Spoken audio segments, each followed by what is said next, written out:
course coordinator, MSc Applied Nutrition in the Division of Extension and Training Division.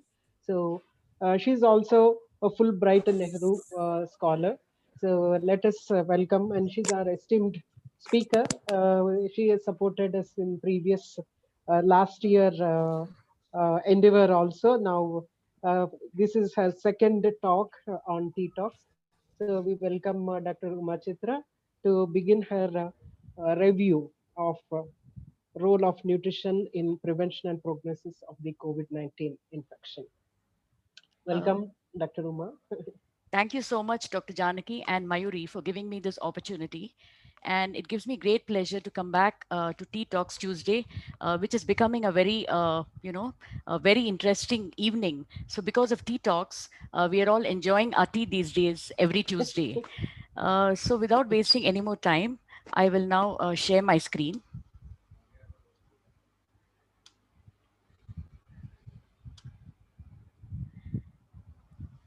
So today I'll actually be, can I reduce this? Hide thumbnail, right. But I can't see myself.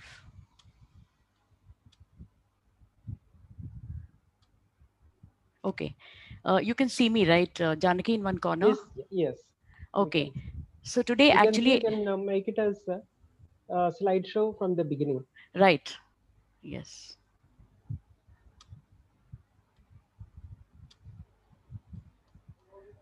So, Right. yeah. Now we can see clear.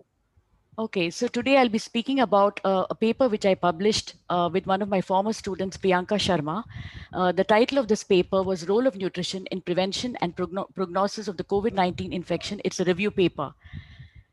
So ever since the COVID-19 pandemic began, I wanted to write, I wanted to kind of explore the role that nutrition would probably play in this infection. So I started looking at many papers ever since this pandemic broke out, ever since the WHO declared the coronavirus infection as a pandemic.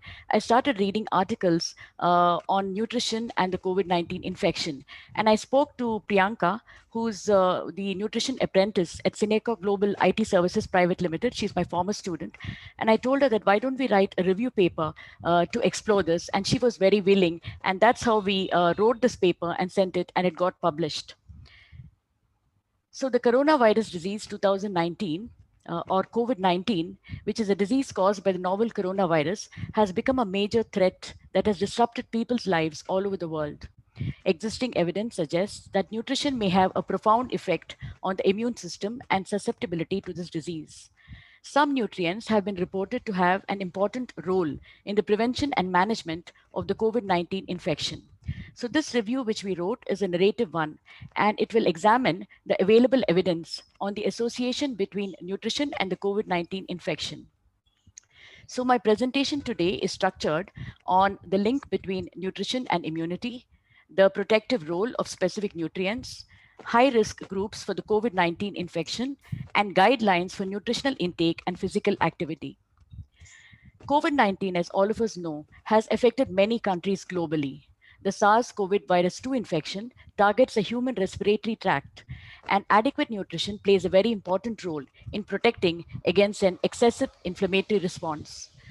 The nutrients in our diet may determine the gut microbial composition and help improve the immune responses. Improving the quality of the diet in individuals vulnerable to COVID 19 may therefore reduce the risk of developing complications. Let us look at the link between nutrition and immunity. What is immunity in a simple language? Immunity refers to the body's ability to prevent the invasion of pathogens. What are pathogens?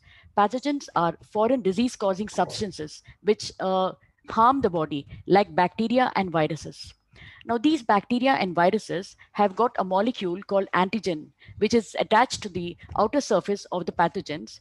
And when these antigens enter the body, they stimulate an immune response in the body, which is the body's way of fighting against the pathogen.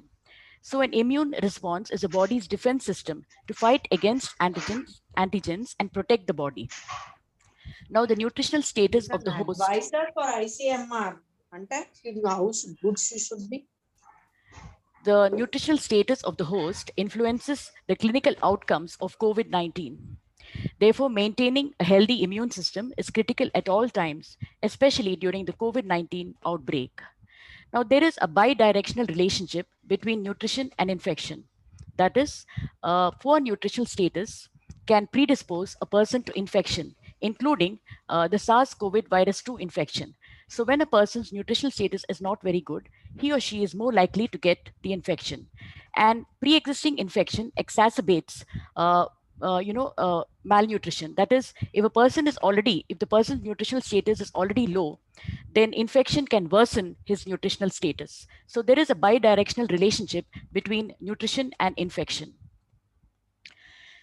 Before I go further as to how the immune system can be affected by nutrition, it's important to understand, to know some basics about the human immune system. Now, the immune system can be thought of as a defending army, and it is based mainly in the lymphatic system and in the bloodstream. However, the skin and other organs and the digestive system also play a very important role. Now, the lymphatic system can be thought of as a network of vessels which return fluid from the spaces between the cells back to the blood circulation. The lymph nodes, the spleen, and the thymus gland are all part of the lymph system. They produce the lymphocytes. The lymphocytes identify and destroy foreign substances, including microbes and cancer cells. There are two types of lymphocytes, the B cells and the T cells. The T cells are produced in the thymus and they destroy foreign bodies or foreign substances directly. Whereas the B cells, which are produced by the spleen, they first secrete antibodies against the invading microorganisms, and these antibodies then eliminate the microorganisms. In addition, the immune system also consists of natural killer cells, which are particularly lethal against cancer-causing cells. Now, in addition to this, the blood circulation contains the white blood cells. Okay, these white blood cells, that is the lymphocytes and the phagocytes, they also destroy invading microorganisms, and also they remove dead and destroyed tissue. So an optimally functioning immune system is in perfect balance. For example, when we look at the gut immune ecology, the gut has both friendly, that is, when we talk about the gut, it's the stomach, the intestines, etc. So the gut has both friendly and unfriendly bacteria. And normally there is a harmony between the two. But sometimes, especially when the diet is high in sugar and saturated fat, the unfriendly bacteria may proliferate. And during those times, the person is more prone to infection, including fungal infections and digestive complaints. Also, there are three different types of immunity, which we have to know about. Innate immunity, passive immunity, and acquired or adaptive immunity. Innate immunity is the generalized immunity with which a person is born with. So this includes the physical barriers such as the skin and also body hair, defense mechanisms like saliva and gastric acid, and general immune responses like inflammatory response or inflammation. Now, this type of immunity is non-specific. That is, this type of immunity cannot recognize the type of antigen that is invading the body.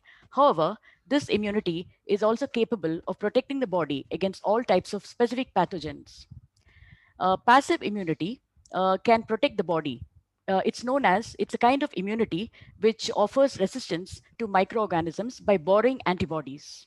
For example, antibodies are transported from a mother to her baby via breast milk.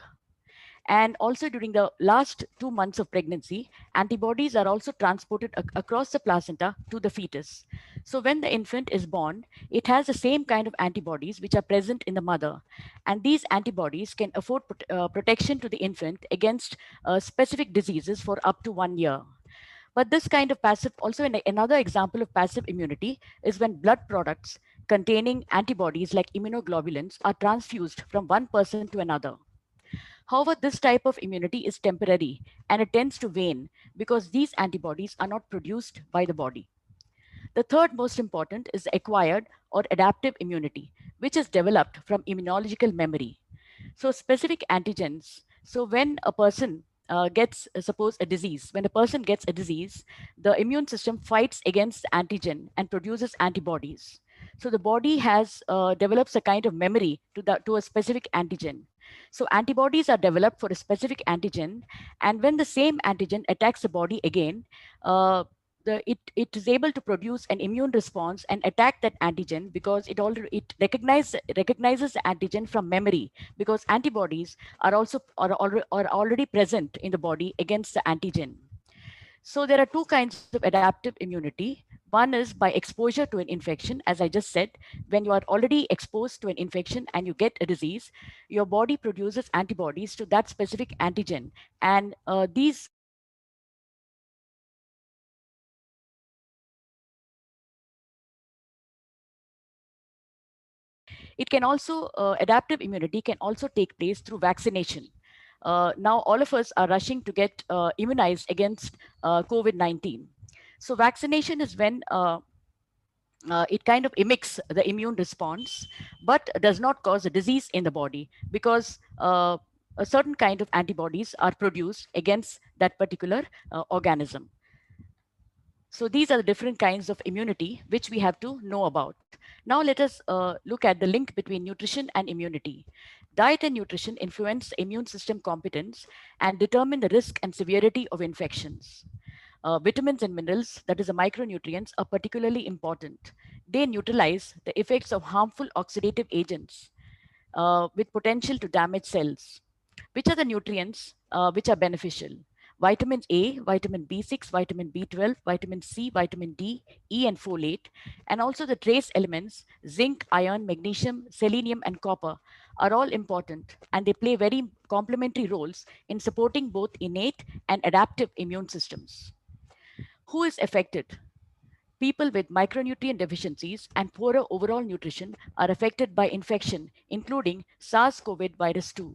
So people who have deficiencies of vitamins and minerals are more likely to get affected by this infection. Deficiencies of energy, protein, and specific micronutrients are associated with a depressed immune function and increased susceptibility to infection. Therefore, in order to develop an effective immune system, we have to consume an adequate diet, which is adequate in all respects and is not deficient in any nutrient. This will play a very essential role in immune cell triggering. Let us now look at the protective role of specific nutrients. Vitamin A is very important for the mucosal epithelial cell integrity. And as we know, the SARS-CoV virus 2 affects the respiratory epithelium. It affects the cells in the respiratory tract. So in vitamin A deficiency, the mucosal epithelial cell integrity is compromised. Therefore, people with vitamin A deficiency are more prone to the infection. So the infection can enter the body via the eyes, the respiratory tract, and the gastrointestinal tract, and it can promote infections, including COVID-19.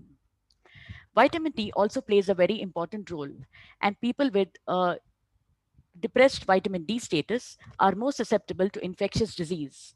How does vitamin D help? There are two ways in which vitamin D affords protection against infection. First, it aids in the production of antimicrobial peptides, which can destroy the microorganisms.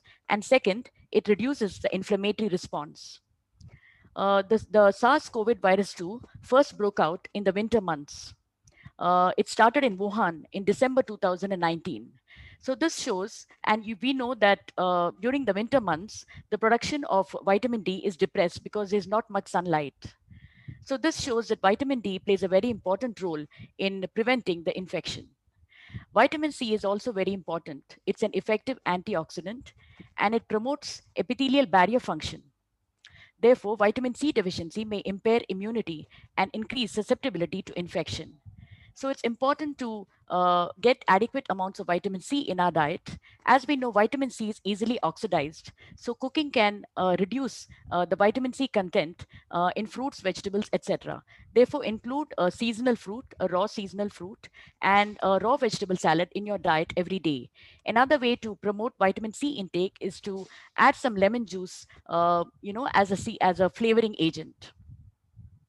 Zinc also plays a protective role and it helps to enhance immunity because zinc has antiviral effects and helps to increase immune responses. It helps to suppress viral replication. Therefore, adequate zinc balance can promote host resistance and is beneficial against all infections, including SARS-CoV virus 2. I just put the picture of chicken here because chicken is a good source of zinc. So the host, now let's look at who's affected by the infection. The host metabolic status, as influenced by age, sex, medical conditions, and lifestyle, play a very important role in who will get the infection and also the severity of infection. During the first wave, we saw that the elderly were more prone to the infection, and the infection was manifesting as a very severe form in the elderly. Whereas in the younger generation, it was in a mild to moderate form. However, in the second wave, we find that the younger people are more susceptible. It's also important to understand that there may be many asymptomatic carriers. So it's important to protect ourselves by wearing a mask and washing our hands frequently. Well nourished individuals are less likely to contract infections, including SARS CoV virus 2. Therefore, it's important to eat a balanced diet which contains foods from all of the different food groups. This is corroborated by a large observational study. In this study, it was found that complications, length of stay in hospital, and mortality were significantly higher in untreated nutritionally at risk inpatients than in inpatients who were not at risk. Therefore, nutrition is both preventive and also contributes to a positive outcome. This means that people with good nutritional status are less likely to contract the infection. And secondly, if they get the infection, they may not get it in a very serious form. They are likely to recover quickly because of their good nutritional status. Now moving on to the high risk groups for COVID-19. Who is more likely to get the infection? Although there's not a substantial research to show who is more susceptible to the infection, because as we have seen, people all over the globe have contracted the infection, people of all ages, people of both sexes, etc.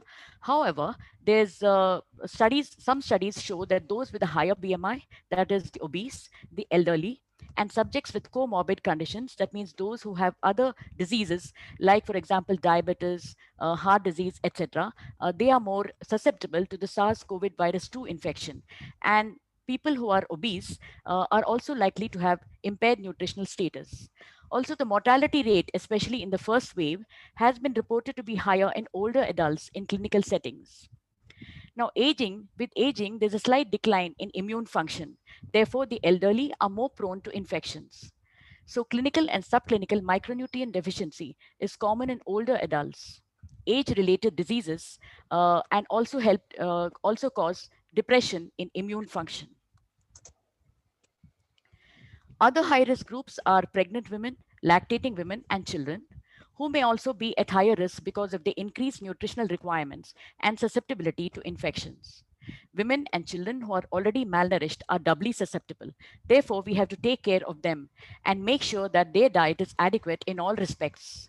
It has been reported that women and children face a greater risk of malnutrition during the pandemic, which may lead to increased morbidity and mortality. That's why women and children are also known as high risk groups. Therefore, it's important to ensure adequate nutrition among women and children, especially in resource constrained settings like the developing countries. Now let's look at the guidelines for nutritional intake. As per the latest ESPEN guidelines, people who have already contracted the SARS-CoV virus 2 infection, they should consume their daily allowances of vitamins and trace elements. Subjects with malnutrition may require supplements, but otherwise, the vitamins and trace elements at RDA levels are adequate for those who have contracted the infection. Energy and protein intake, however, should be individualized, and this is based on nutritional status. That means those who have poor nutritional status should receive more energy and protein, and those with adequate nutritional status can take their RDA levels. Uh, the energy and protein requirement is also dependent on physical activity level. We as nutritionists, we know that sedentary persons have lower allowances than those who are involved in moderate and heavy activity. So physical activity level also determines the energy and protein requirements. Then the disease status. For example, if a person has diabetes, the diet has to be modified according to a diabetic diet. For example, no sugar, no desserts, plenty of fiber, etc. And also individual tolerance. should be taken into account when we plan diets for people who have contracted the infection. This will determine requirements. However, higher protein intakes may be necessary for polymorbid inpatients to reduce weight loss, one, to reduce the risk of complications, two, and to improve functional outcome. So, if there are inpatients with polymorbid conditions who have got other conditions, associated diseases, then in order to prevent weight loss, the protein intake has to be increased. This is, I just put a picture of my plate for the day. So this is to show that half the plate should contain fruits and vegetables. As we know, fruits and vegetables are very good sources of vitamins and minerals, and micronutrients are very important for immune function. So during this pandemic, several of us would have got forwards on our WhatsApp saying that take this supplement, or take vitamin D supplement, or take vitamin C supplement, or take some herbal drinks, etc. However, as a nutritionist, I would like to emphasize that there is no need for any supplement to prevent this infection. We just need to eat a plate that consists, the half our plate should consist of fruits and vegetables. So every day we should consume at least 400 to 500 grams of seasonal fruits and vegetables. In addition to that, whole grains, some amount of dairy, especially curd, because it's a probiotic and it may enhance the friendly bacteria in the gut. High fiber cereals and pulses, because fiber, as we know, that fiber is also very important to protect against infections. Now, so much has been, I've spoken so much about how to enhance immunity. I thought I should save one slide to look at the immunity enemies at a glance. So which are the, so the many people have spoken about how to enhance immunity, but I did not find enough information in presentations about what can depress immunity. So immunity enemies are a lack of vitamins and minerals. So people who do not eat fruits and vegetables, and people, also some of these youngsters and adolescents, they eat a lot of junk food and processed food, and they may not be eating sufficient amounts of home cooked food, fruits, vegetables, etc. Then sugar is an enemy. So try to cut down on your sugar intake. Stress. We all experience stress of various forms, but we should learn to cope with stress by doing yoga, meditation, reading, listening to music, etc. Lack of exercise, more about that later. Lack of sleep, smoking, and excessive intake of alcohol. These are the enemies. So the immune function is based on many factors. The most important is diet, and the second is exercise. So we have to continue to be physically active. So every day we should exercise and spend at least 30 minutes a day in physical activity, in addition to your routine activities. It's important to get enough sleep. Sleep deprivation can impair immune functioning. So people who do not get adequate sleep, they are the ones who are more likely to get infections, coughs, colds, etc. So at least 6 to 8 hours of sleep every night. Some people are very used to their gadgets, so they keep looking at the phone or working on the laptop late into the night. This can affect immune functioning. Reduce stress. So try to beat stress. Even if you have stress, you must learn to cope with it. And for example, if you're a student and studying for exams, at least you try to at least spend half an hour in physical activity, or try to talk to a friend, or just do something else, like listening to a TV program, or watching a TV program, or reading something on the newspaper. Do something which will take your mind away from that for some time. So in this way, you can reduce stress. Now, most important, and what I like a lot, is physical activity. So guidelines for physical activity. Here, I would just like to share a story of mine, which I've said before. But anyway, I'm hoping that there will be some people who have not listened to me earlier. So about 3 to 4 years back, I had started gaining weight because I underwent a hysterectomy, and I was falling sick very often. Every 3 months, or every 3 months or so, I used to get coughs and colds, and I used to visit the ENT specialist, and he used to give me a dose of antibiotics. That was when I was introduced to Hyderabad Runners, which is a group. Which is a group of people who take part in running. There are running clubs in different parts of the city in Hyderabad, and there's a different kind. There's a training program which you undergo, a kind of physical activity. So I had joined this group 3 years back in 2018, almost 4 years back. I joined Hyderabad Runners because my brother and sister-in-law, who were already part of this group, they introduced me to this Hyderabad Runners. So when I joined this group, initially I was taken aback because I thought that with my age, I cannot run. But there's a way in which they train you. There's a Couch to 5K program, uh, because it's trying to take you away from a sedentary lifestyle into an active lifestyle. So they start you out slowly through strength training. It's not running every day, but we also have yoga, we have strength training, etc. So after 6 months of joining this program, my infection rate started declining. So the rate at which, the frequency at which I used to get coughs and colds declined. And after 1 year of joining Hyderabad Runners, I stopped getting coughs and colds as often as I used to. In fact, now I don't even remember when was the last time I got an infection. So therefore, the guidelines for physical activity is very important to protect against infections. So the recommendations underline the need to spend at least more than 30 minutes every day on exercise, or more than 1 hour every second day. This is very important to maintain fitness, mental health, muscle mass, and thus energy expenditure and body composition. Every day, we all look forward, we want to know what is for breakfast, lunch, dinner, etc. But very rarely do people try and find out how much energy, what should I do today? Should I run? Should I cycle? Should I walk? Should I do step exercise? That is also very important. Just as you are very eager to know what there is for breakfast, lunch, and dinner, you should also be eager to plan out your physical activity program. You can do various kinds of physical activity like walking, brisk walking. You can join a aerobics class, or you can do it virtually, because now in the pandemic all the gyms are closed. So there are various kinds of things: running, cycling, swimming, etc., which people can do. Patients in quarantine should also be advised to continue regular physical activity with precautions. So in conclusion, I would like to say that nutrition appears to be a very key determinant of susceptibility to SARS-CoV virus 2, and it may also have a significant impact on the clinical outcome in patients who have already contracted the infection. Not only is good nutritional status going to help prevent getting the infection, but also there will be a better clinical outcome. A balanced diet is very important, which consists of the recommended amounts of macronutrients, that is proteins, carbohydrates, and fats, and also micronutrients, that is vitamins, minerals, and trace elements, which are very vital in prevention and treatment. Supplements, are supplements required?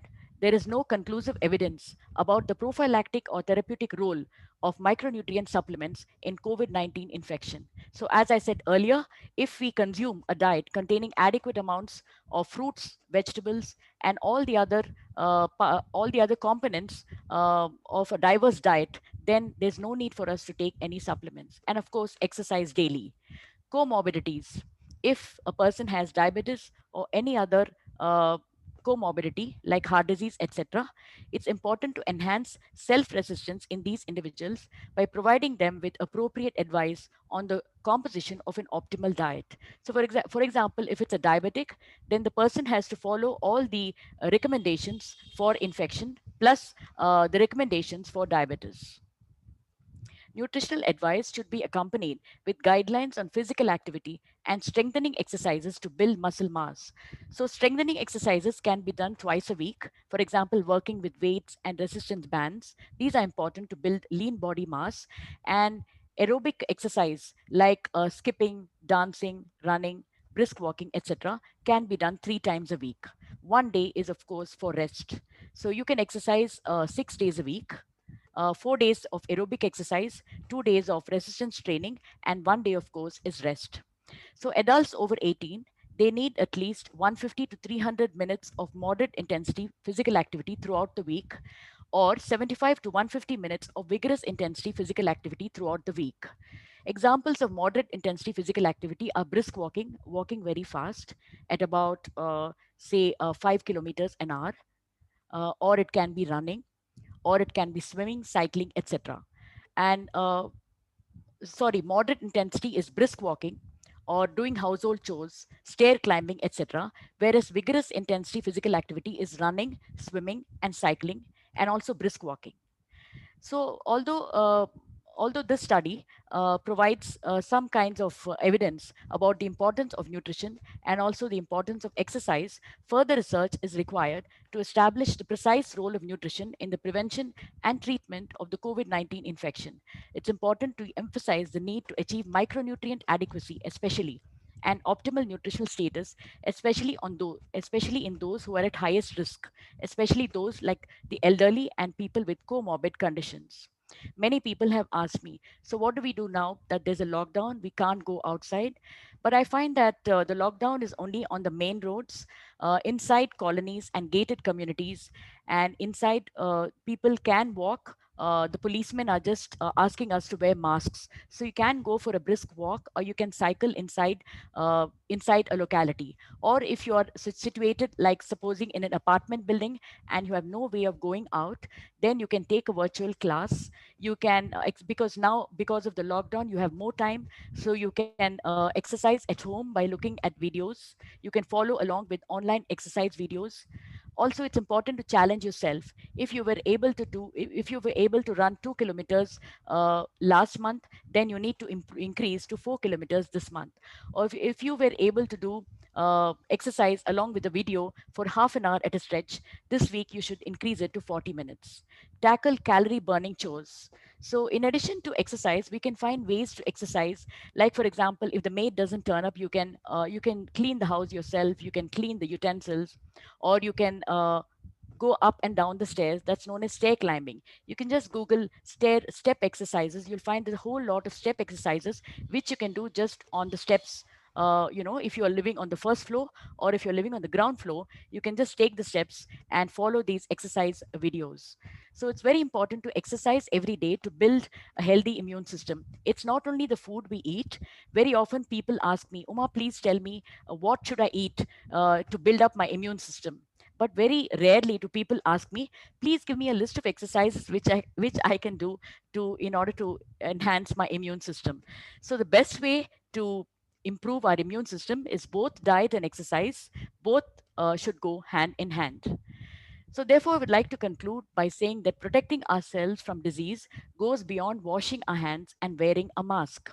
It requires providing the body with the appropriate defense mechanism to allow it to stay strong, even during times of biological threat. So these are the references I use for my study.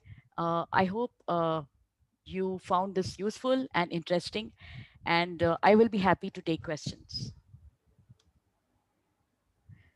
Thank you, Dr. Uma. That was really a very comprehensive review, and you have put everything in a nutshell for us.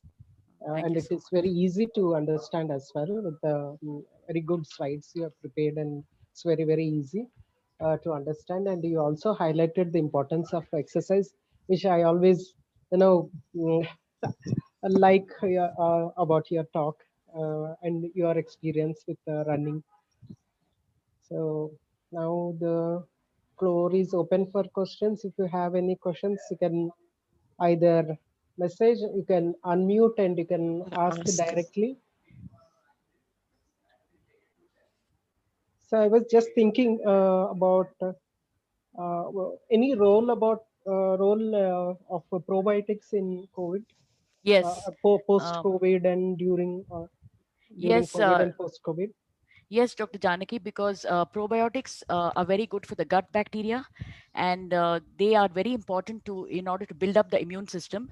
Because especially when we take, supposing you fall ill and take antibiotics, then Hmm. the microbial count in the gut goes down. So the only way you can improve it is by taking curd and other probiotic foods which contain these live microorganisms. So probiotics play a very important role, and one should continue to take curd, yogurt, etc., which help in the growth of these gut bacteria. They play a very important role along with the lymphatic system. That's why initially I spoke about the immune system, because Hmm. if I straight away talk about innate immunity, people won't understand what I'm saying. Yeah. So I thought initially I'll just talk about immunity, and then people will understand, more about how immunity can be improved, and what are the what which are the parts of the body, which are the cells which play an important role in the immune system, and therefore why we need to protect these cells. Right. Yes, Great. the gut bacteria are So also very gut important. bacteria is important, and Yes, and uh, also certain foods, fruits, vegetables, etc., and fiber-containing foods help these friendly bacteria to proliferate. When we eat more of these processed foods like junk foods, where you don't have these fruits and vegetables, and they contain plenty of saturated fat and sugar, then these bad bacteria thrive, and the friendly bacteria, the good bacteria, their counts go down, and that is when we are more prone to infection. So a home cooked meal containing cooked vegetables, a salad, the foods which we normally eat like rice, dal, mm, vegetables, a salad, curd. mm, These are the ways in which we can improve the gut bacteria. Also, I forgot to mention improve the immune system rather than a diet containing animal foods. So that doesn't okay, mean that we should stop eating non-vegetarian, but we should not eat non-vegetarian foods too often, too because often. plant foods are more beneficial because they are the ones which contain fiber, and as we know, fiber enhances the health of the immune system and also the gut bacteria. And about the micronutrient deficiency adequacy also can be acquired with this plant-based diet Yes, the also. plant-based diet. Of course, animal foods contain micronutrients as well, but Mm, they don't contain fiber, right? Right. And also they don't contain these pigments, flavonoids, etc., which have a protective effect.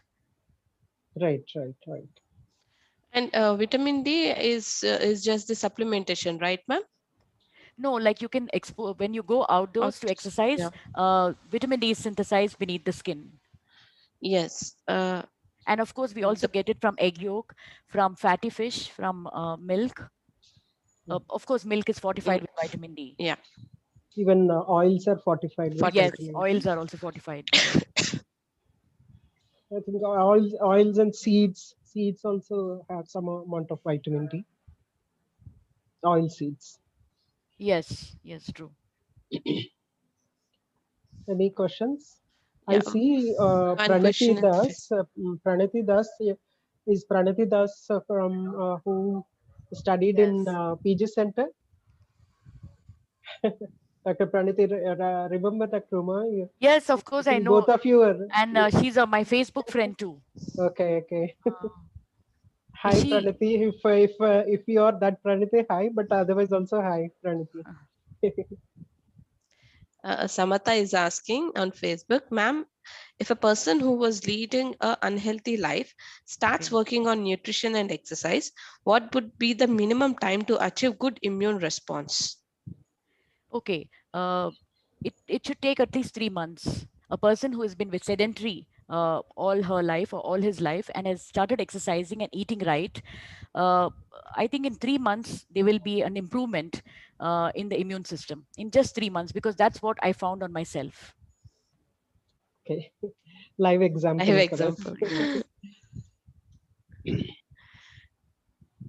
Any questions? Anybody want to I contribute? think Dr. Suresh has a question. Yeah, ma'am. Very good evening. Thank you for the presentation. I mean, I don't have one, but four questions. Hope you don't mind. Sure, sure. So, being a nutrition practitioner, I keep getting this question, right? When it comes to the diet part, we all know the importance of diet in COVID. As you rightly mentioned, the first wave, the mortality that we have seen is like immune compromised elderly patients. Yes. And we know the reason, that the reason is quite obvious. It is immune compromised.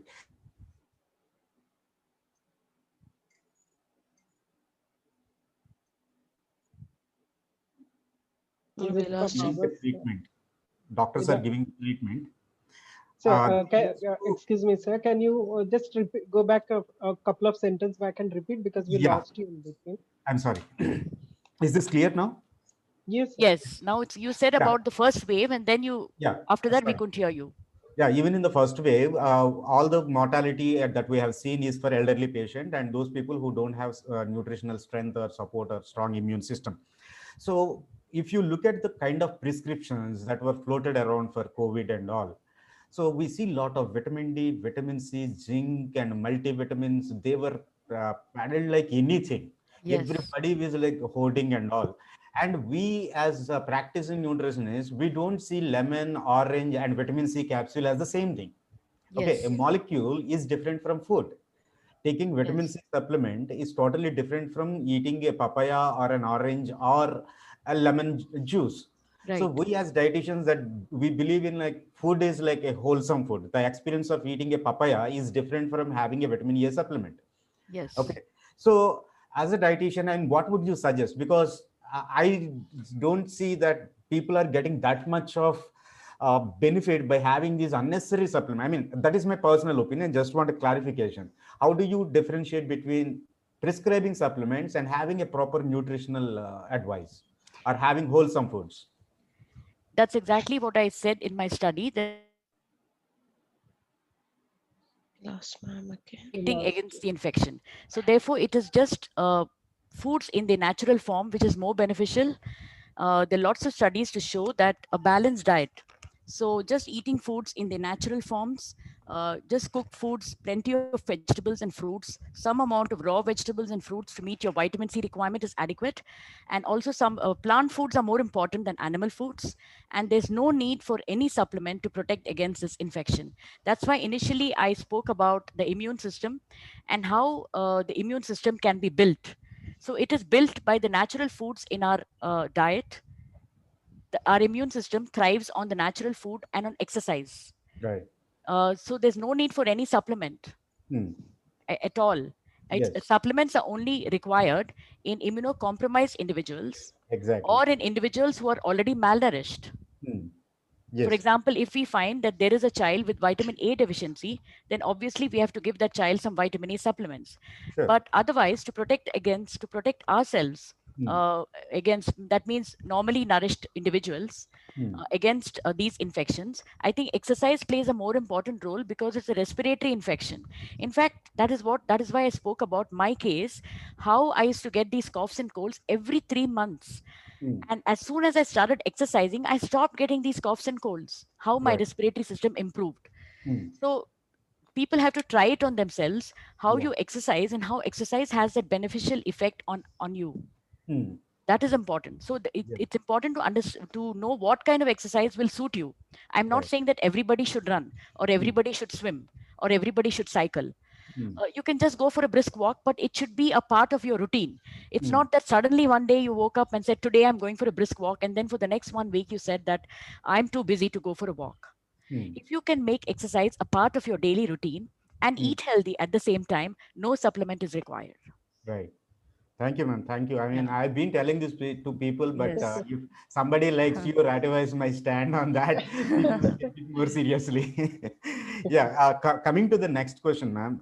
Okay. So I'm part of so many different groups, and people, they know that I offer nutritional advice.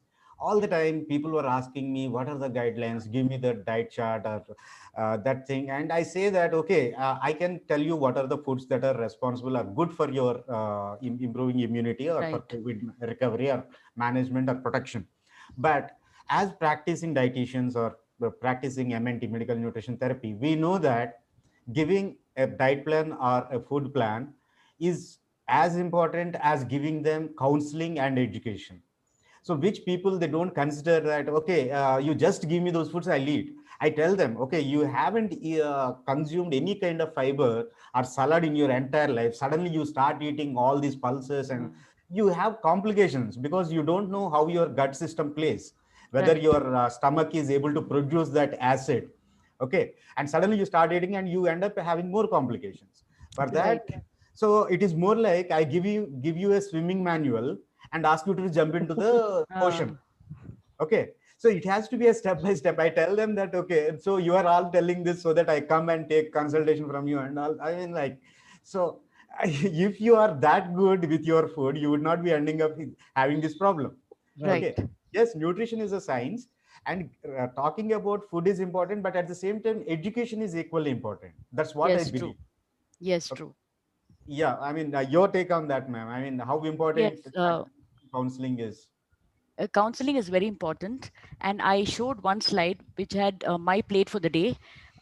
So this is from a study done by Dr. Hemlata, who's the director of NIN. So the study is also on NIN website, that is Nutrition and Immunity.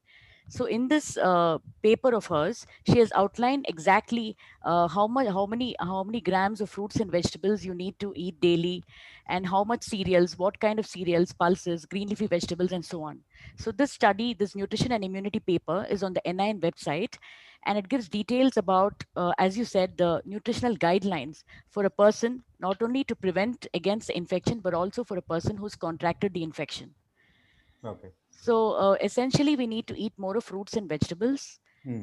It can be in cooked form as well. For example, green leafy vegetables in their cooked form, they're also good sources of beta carotene, and a seasonal fruit. For example, now mangoes are in season, so you can eat mangoes.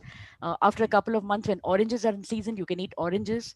But consciously, we must try and eat. For example, if you just look at your diet from morning, I keep telling many people who ask me about a healthy diet, I keep telling them, just work out and tell me from your breakfast till dinner before you go to sleep, how many grams of fruits and vegetables do you think you consumed, including onion? So then when they begin to put it down on paper, they find that they've hardly anything. For example, even when you have the meal on your table, rice will be placed in a very big bowl. And for example, the vegetable may be placed in a smaller bowl. Okay. That proportion is wrong. So we need to have more of fruits and vegetables. It can be that you have more of fruit or you have more of salad. So to help people to overcome this problem, what I tell them to do is, I tell them to eat only like a fixed amount of rice. I tell them to eat, if they have a weight problem, I tell them 60 grams of rice. You cook it one day and see in which bowl it fits. Okay. And then you take that amount of rice and keep it next to your plate. And then you look at the accompaniments. You may have green leafy vegetable dal. You may have, like, say, a carrot and beans vegetable. You may have a salad. So you take one helping of this 60 gram and you eat it with the dal, another helping with the carrot and beans, another helping with the curd. Okay. Another Right. helping with the dal, and your meal is done. Right. So you are taking more servings of fruits, of vegetables, Vegetables. curd, and dal, and your rice remains constant. And if you're still hungry after that, you can have a dessert on a fresh fruit. Right. Right. Yes. And if you feel that it's still inadequate, you can steam sprouts, add some lemon juice, and eat that as well with some. You can add some shredded cabbage also along with it, or any other shredded vegetable. So it adds to bulk and it makes you feel full, and you're not hungry. So it's Right. just the mind, because this is what I did on myself after my hysterectomy, and I started putting on weight. First of all, I stopped eating upma, puri, all those things during the weekdays, and I eat only like something very basic, like for example, I will make poha, Indian only, but poha with less oil, or you get this ragi vermicelli. So I just put it in hot water and add some seasonings and eat it. So it's only on the weekends that we have idli and dosa. So these are things, these are mind. Eating right is also something to do with strengthening your mind. And it's not just about, it's not just about, it's not just your body, it's also your mind. So if you can train your mind to eat Yeah, in the that's where manner in which actually you're education supposed to eat, helps. exactly, Yeah, right, that's where education counseling. helps. Yes. For Yes. example, that plate which I showed, a person may think, okay, she's talking about this kind of plate. Does she eat that? Does everyone in her family eat that? Do her students eat that? True, But true. yes, you can start increasing your intake of fruits and vegetables by buying more of them. For example, when I go out to shop, I'll have more bags containing fruits and vegetables, and whatever. Of course, even we eat processed foods at home. For example, biscuit or whatever. Now and then you want them, but those will be less, and I'll have more of fruits and vegetables. I'm always looking at what fruit. Now Yeah. mangoes are there; we can eat them. We need not worry, even though they are high in calories and they're high in sugar. Well, they also contain vitamin C. They contain beta carotene. They have so many. They have fiber. It has fiber. So now they're in season. You eat them, and once they go out of season, you can eat some other fruit. Right. So consciously, we can have half our plate consisting of fruits and vegetables. So this is the way you counsel. So you were talking about counseling and education. So what I just told you now is a kind of counseling and education which I give Exactly. to people who come to me. How do I do it? And this is the way you can do it. Yeah. So just looking at the paper can be confusing. I mean, people don't know when to eat, how to eat. Yes. But the way you Yes. explained that the Yes. rice helpings and all, that can Yes. happen only through education. Yes. Exactly. Okay, so That's having correct. a list of items or food items is not sufficient. Yeah, ma'am. Yes. My third question, coming to the black fungus, mucormycosis, and this thing, and I clearly see when you mentioned the immunocompromised individuals, the gut microbiome, and all these things. So when people are eating a lot of sugar, I mean, they're being treated with a lot of steroids and all. I mean, there are like different studies on what could be the probable cause of mucormycosis and black fungus, that is black fungus. So common sense tells us that bacteria or fungus breeds on simple sugars. So Right. simple Yes. candida, for example. Okay, and people eating a lot of sweets, sugars, and all this stuff. So, and that too when you are stressed out and your immune system is down because of steroids. So you are more exposed. And here the importance of nutrition is much more. I mean, as you rightly said, I mean, really appreciate your point at the last slide, which where you mentioned just masking and washing your hands is not the complete solution, right? So this is also equally important. And the third thing is constant, I mean, the first wave gave us a warning that you need to boost up your immunity. We did not heed to it. Had Right. we should not be ending up in complications. Every one of us, we are all exposed. We cannot deny the fact that we are not exposed, right? The virus can travel Yes. anywhere. But if we are protected, that means our immune system is strong. We are luckily, Right. fortunately, being dietitians, we are following certain principles to improve ourselves. So uh, is there a possibility that whatever liposomal amphotericin that we are using and rest of the treatments, debridements, and it is more of surgical now, but people who are at risk or in convalescence of uh, COVID is improving their immunity? Can we, I mean, common sense tells that, but are there any studies which support this proposal where all the people who got infected are treated, are recovering from COVID, by improving, focusing on improving their immunity, we can prevent the black fungus?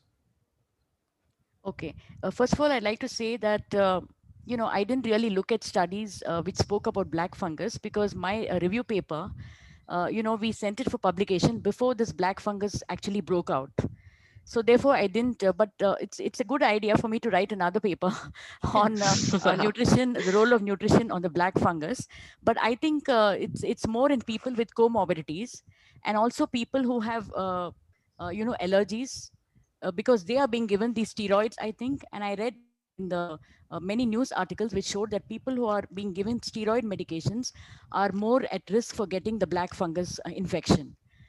So these steroids are only given for people in whom the COVID virus infection is in a very severe form, where the cytokine storm, and we see all kinds of complications in them like breathlessness, etc., and they have to be on a ventilator. They are the people who during the recovery stage are getting this black fungus. So therefore, even in them, I think the answer to that question would also be, although at the stage at which they are, they have been admitted in hospital with this infection, it may be too late to go back and see whether their diet and exercise patterns were good or not. But at least I think their diet should not contain these highly processed foods, what we call ultra processed foods. I actually took out that slide because I thought I had too many slides. I had one slide on ultra processed foods where I showed that eating too much of these when we talk about processing, even when you cook dal in a pressure cooker and make say leafy vegetable dal, it's a kind of processing. And Yeah. before the dal, when the red gram was first harvested from the field and sent to a dal mill and then only made into dal. So all this is a kind of processing.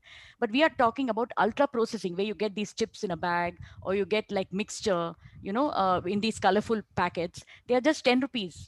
If you just go, there's a store just right next to where I stay. I see children coming and buying for 5 rupees and 10 rupees. But for 5 rupees and 10 rupees, you do not get a mango. Today, I had gone out to buy, actually, I had gone to the post office. And by the time it was nearing the lockdown, so all these fruit vendors had closed down. And there was only one guy, and he said, I've just got 3 mangoes left. So I said, how much should I pay you for one mango? He said, you give me 100 rupees for 3 mangoes. So I worked out, okay, it's 30 rupees for a mango, but just 5 rupees for a chips packet. So that's it. And that too, when it is in season, it's probably reached end season, and that's why he's giving it to me 100 rupees three. Otherwise, probably it would be 200 rupees 3 when the mangoes first appear on the scene. So how can we expect people to afford half the plate to be full of fruits and vegetables? At least we can talk about green leafy vegetables, which are slightly cheaper, and in-season vegetables, which are slightly cheaper.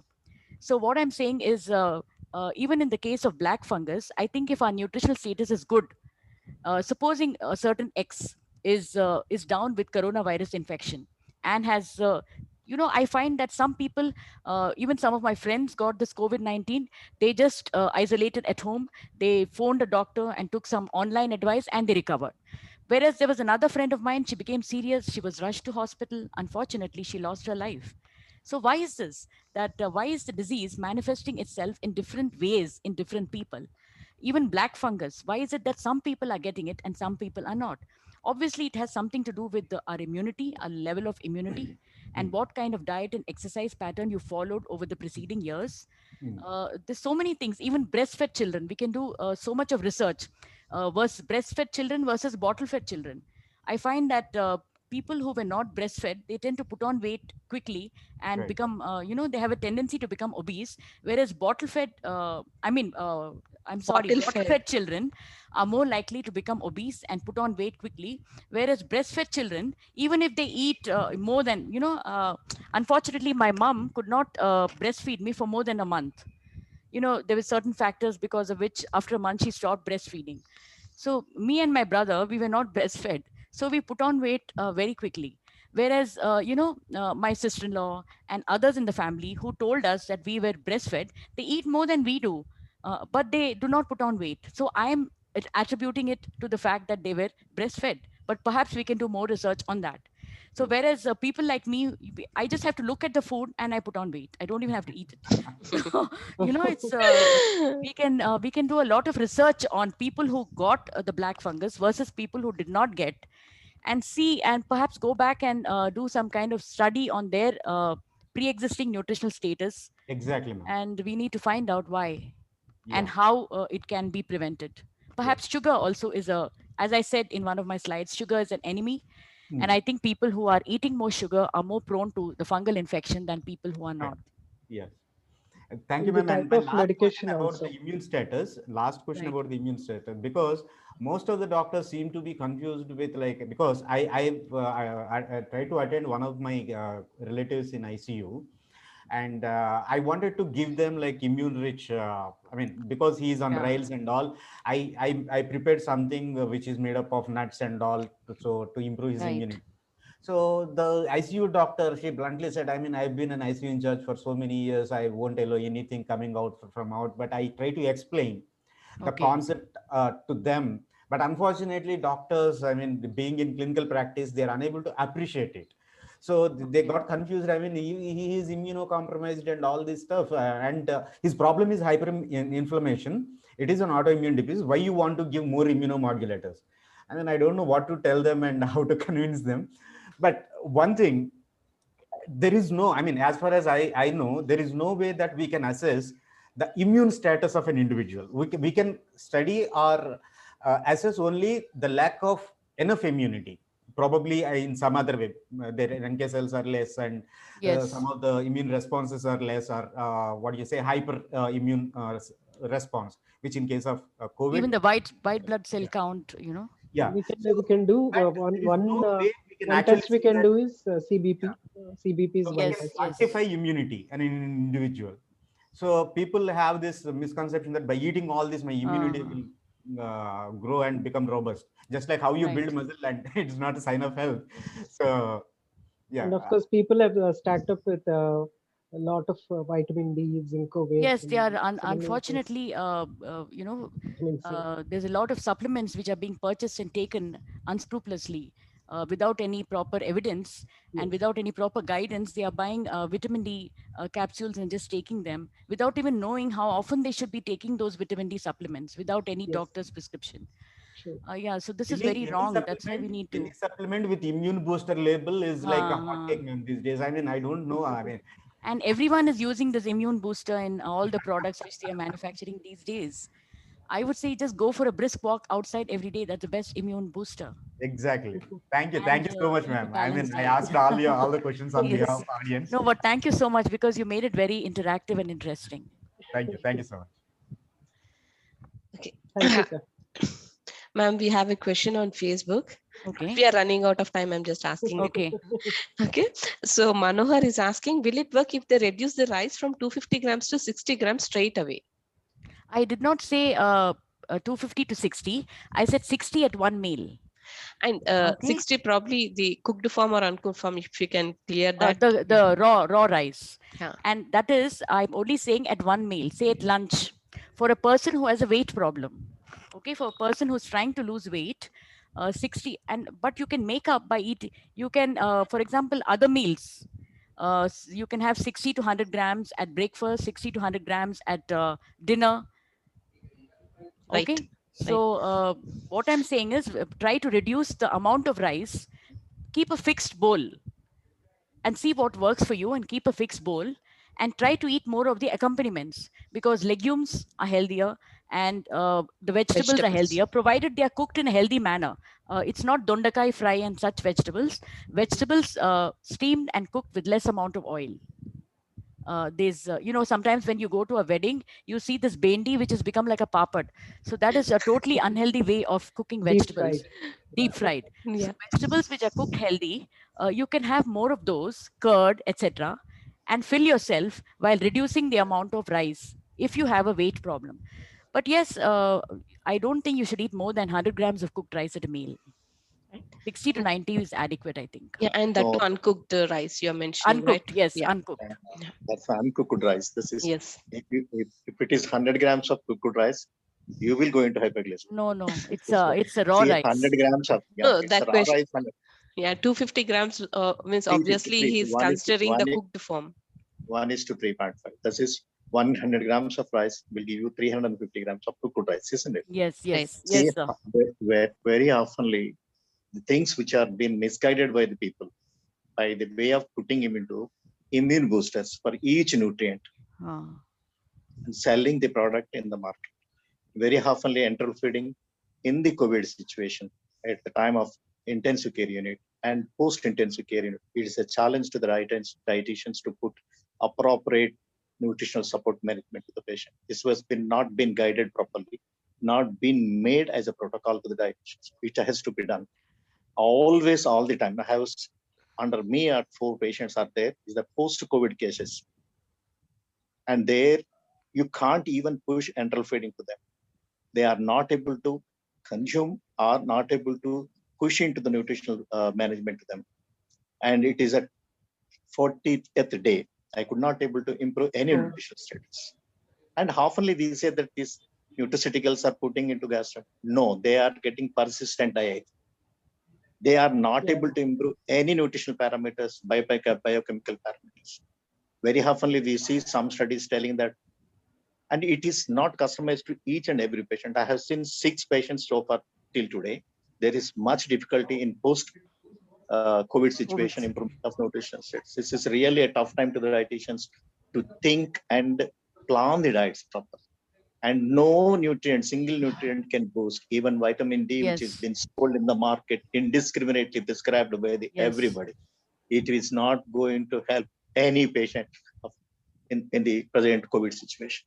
And the immune boosting word itself has got something nonsense in the business. It has to be taken care by, at least NIN has to say that the market which is being mispropagated, misguided by the pharmaceutical companies, the immune boosting word has to be defined very clearly by at least scientific bodies like NIN to see that these people will not be cheated for unnecessary prescription of nutraceuticals. This has to be taken care at all levels, particularly in the intensive care unit.